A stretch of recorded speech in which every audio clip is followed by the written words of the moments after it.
सूरजपुर के तमोर पिंगला अभ्यारण्य में नर हाथी के मौत का मामला सामने आया है। आशंका जताई जा रही है कि हाथियों के द्वंद में इस नर हाथी की मौत हुई होगी। मृत नर हाथी तमोर पिंगला अभ्यारण्य के 6 हाथियों के दल का सदस्य था। हाथियों के आपसी द्वंद में मौत होने की आशंका जताई जा रही है। इधर हाथी के शव के पास से दांत भी गायब है। दरअसल रिहैबिलिटेशन सेंटर के बाहर कुछ दूरी पर हाथी का यह शव मिला है।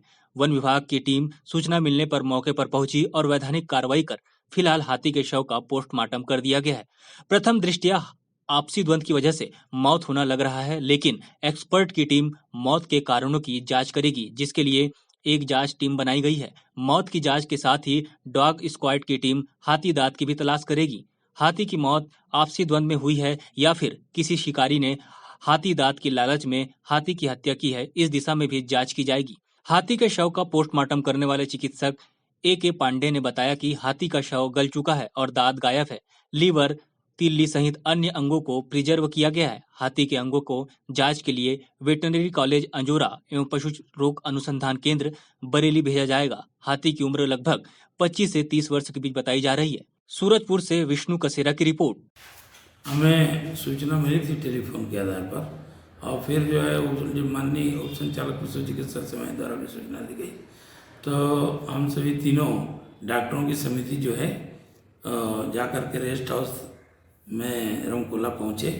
वहाँ से 27 किलोमीटर दूर पिंगला के घनघोर जंगल में एक हाथी का शव पड़ा हुआ था, जिसकी मृत्यु 5 से 6 दिन 7 दिन पहले हुई होगी।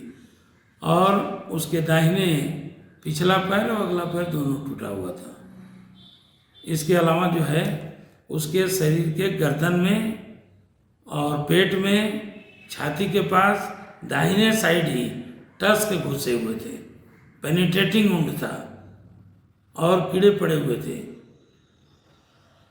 और उससे 100 मीटर दूर जो है वो कई पेड़ की टहनियाँ, डालियाँ टूटी हुई थी।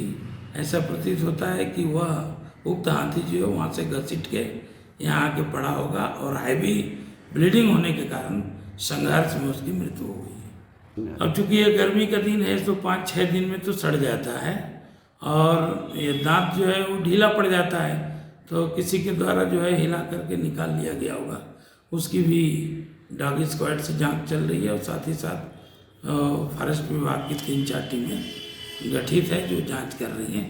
जल्दी ही बरामद कर लिया जाएगा, ऐसा प्रतीत होता है।